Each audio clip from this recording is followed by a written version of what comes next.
Evening दोस्तों, आज मैं आपके लिए बीएड सेकेंड ईयर का कोर्स 8 नॉलेज एंड करिकुलम का ऑब्जेक्टिव टाइप क्वेश्चन का पार्ट 2 लाया हूं।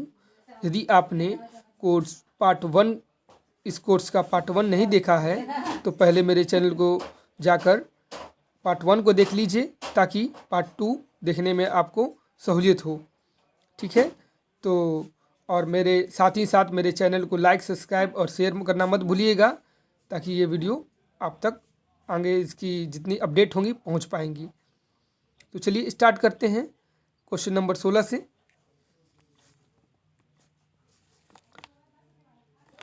बौद्धकालीन शिक्षा में छात्रों को क्या कहा जाता था?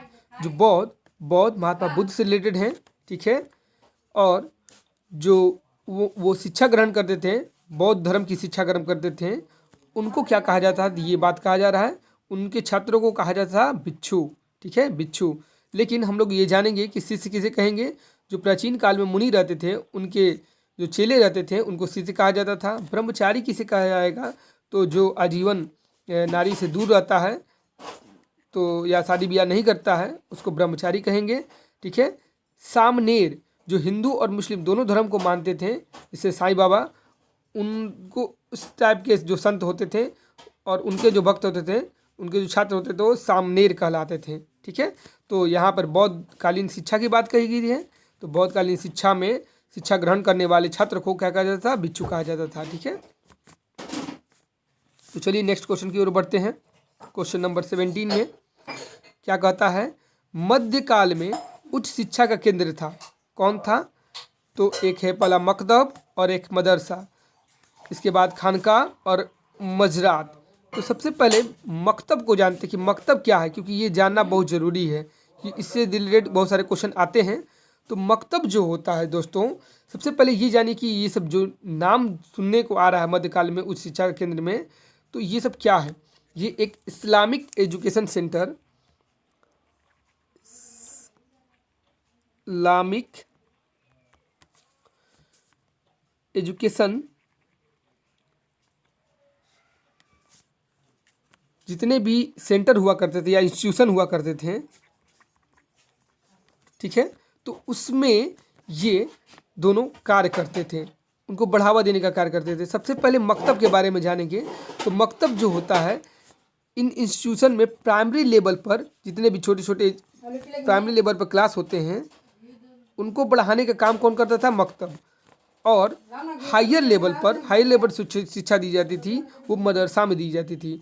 मकतब में छोटे छोटे बच्चों को शिक्षा दी जाती थी और मदरसा में उच्च शिक्षा दी जाती थी। और क्वेश्चन करेंगे मध्यकाल में उच्च शिक्षा का केंद्र कौन था? तो मदरसा। और प्राथमिक स्तर पर शिक्षा का केंद्र कौन था? तो मकतब। ठीक है दोस्तों, समझ में आ गया? क्लियर हो गया? आगे बढ़ते हैं। संदर्भगत दक्षता, एक मिनट। संदर्भगत दक्षता यानी कि कॉन्टेक्चुअल कॉम्पिटेंसी से क्या तात्पर्य है?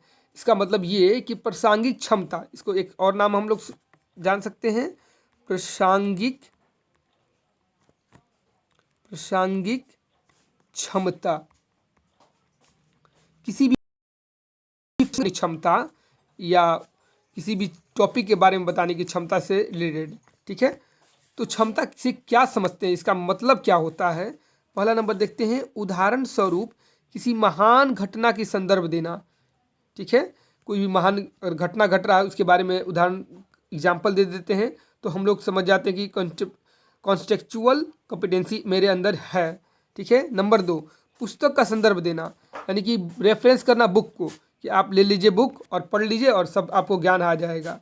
ठीक है। नंबर सी को देखेंगे, आधारभूत प्रवयों को स्पष्ट करना, यानी कि एक्सप्लेन द बेसिक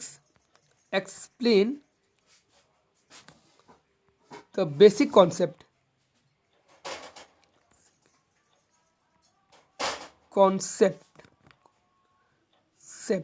ठीक है। और ये है समाज की स्थिति का वर्णन करना। समाज की स्थिति का वर्णन करना का मतलब यहाँ पर हो गया डिस्कस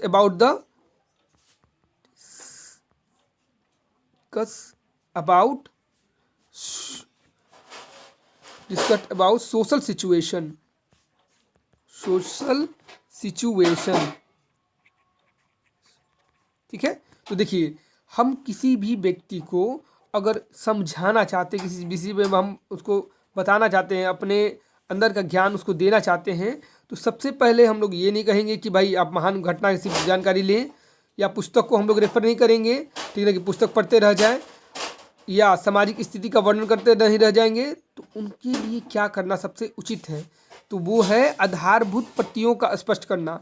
अगर हम लोग उसके बेसिक्स को हम लोग क्लियर कर दें, या बेसिक कॉन्सेप्ट को क्लियर कर दें, तो बच्चा पूरी तरह से समझ जाता है बेसिक कॉन्सेप्ट से कि आखिर क्या हो रहा है, ठीक ना, आखिर क्या कहना चाहते हैं सामने वाले व्यक्ति। यही संदर्भगत दक्षता बताती है, आप में प्रासंगिक क्षमता होती है, जिसके कारण सामने वाला समझ जाता है आपकी बातों को, ठीक है। तो इसका आंसर होगा सी।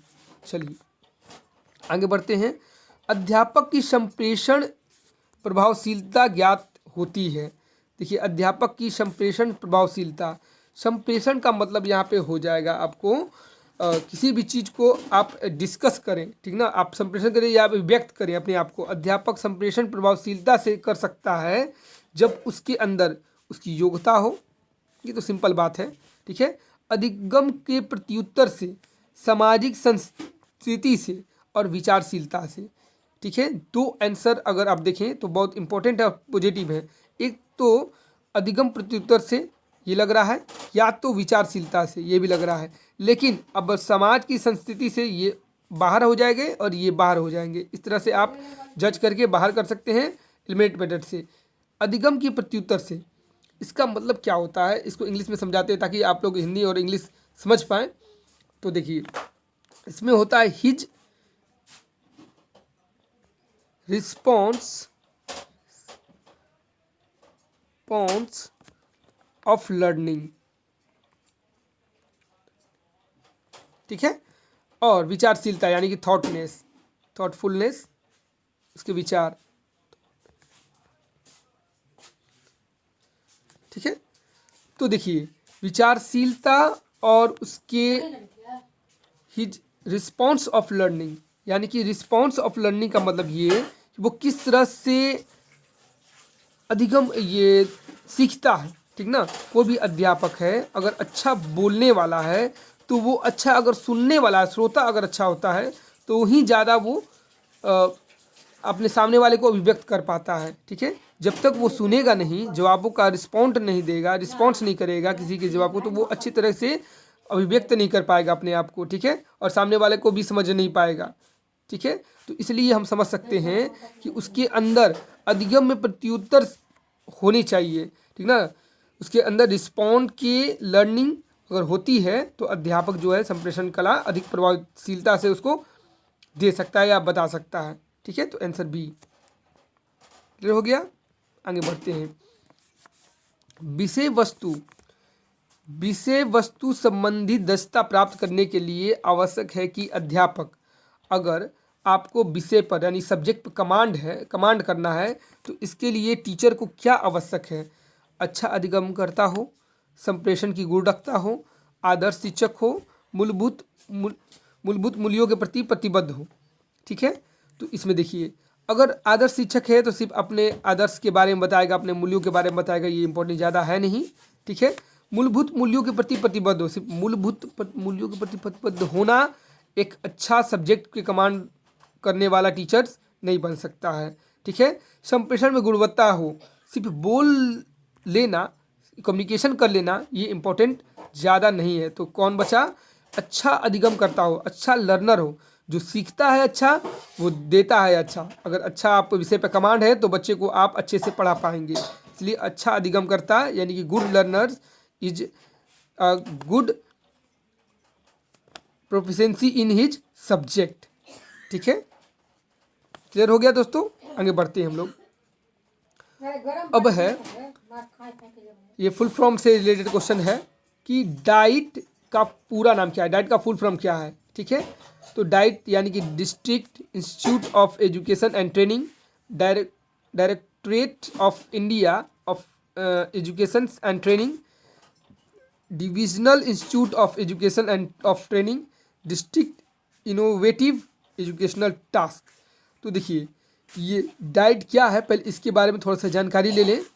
तो डाइट जो है एक प्रकार की नोडल एजेंसी है, ठीक है। क्या नोडल एजेंसी है? नोडल एजेंसी है। तो ये क्या करती है, ये अगर इसका हिंदी देखा जाए डाइट का, तो देख लीजिए, पहले बताते हैं आपको। ये डिस्ट्रिक्ट लेवल पर बच्चों लोग को जो टीचर होते हैं, बच्चों लोग के टीचर होते हैं, उनको ट्रेनिंग देने का काम करती है डाइट, ठीक है। तो ये जिला लेवल पर इसका ये एजुकेशन ट्रेनिंग दिया जाता है डाइट के माध्यम से टीचरों को। तो ये देखिए district institute of educational training इसका राइट आंसर होगा। और इसका हिंदी देखा जाए तो देखिए डाइट का हिंदी अगर देखते हैं आप लोग, district institute of education training का होगा जिला शिक्षा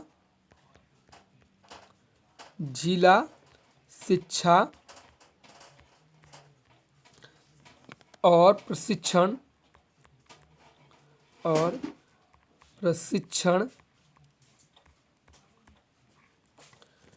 संस्थान, ठीक है। तो जिला शिक्षा और प्रशिक्षण संस्थान, यहाँ शिक्षा दी जाती है और प्रशिक्षण कराया जाता है, इसको कहते हैं डाइट, यानी कि district institute of education and training. यहाँ पे शिक्षा भी दी जाएगी और ट्रेनिंग भी कराई जाएगी, जो प्राइमरी स्तर पर अधिकतर लोगों को कराई जाती है, ठीक है।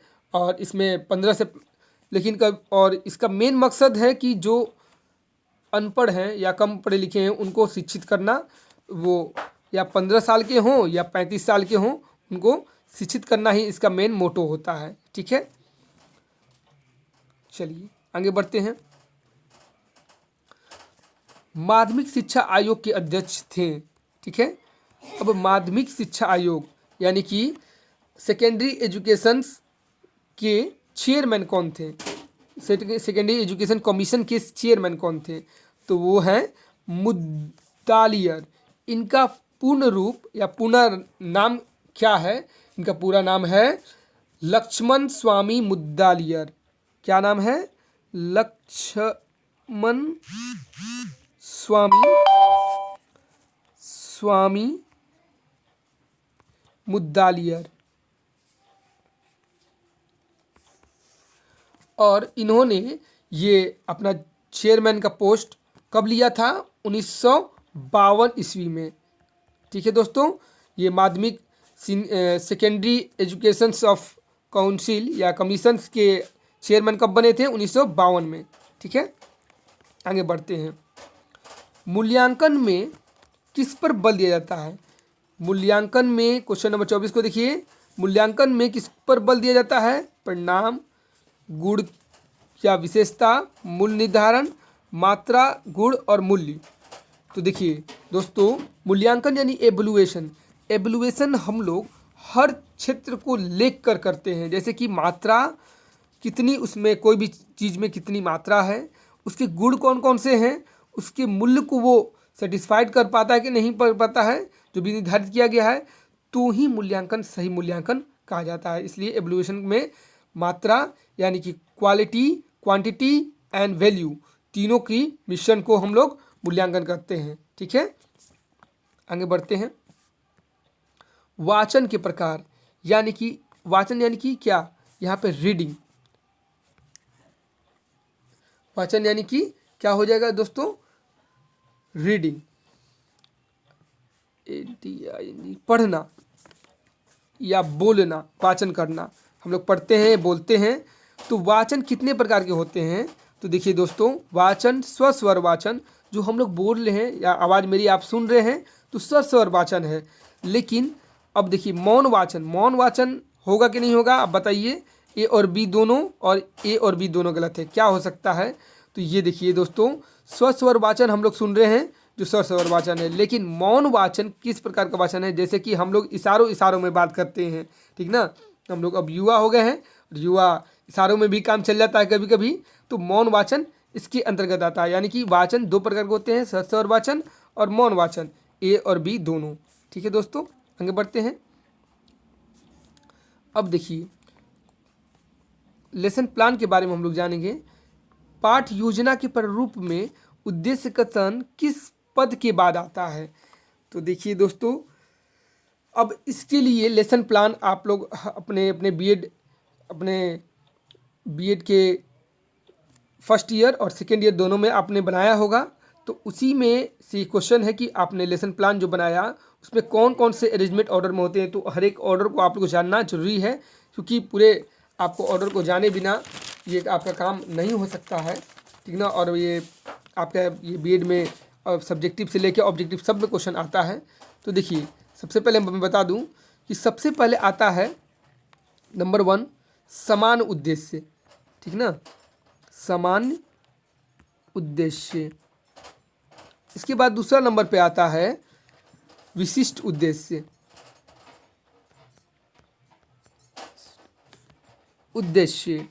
ठीक है। तीसरे नंबर पर आता है सहायक सामग्री। ये अरेंजमेंट ऑर्डर आप याद रखिए ताकि काम करेगा। सहायक सामग्री। चौथे नंबर पे आता है आपका पूर्व ज्ञान। आप लेसन प्लान बनाए होंगे तो आपको ध्यान पे होगा। पांचवें नंबर पे आता है आपका प्रस्तावना।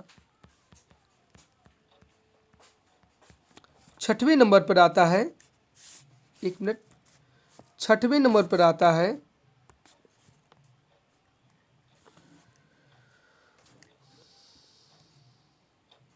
उद्देश्य कथन।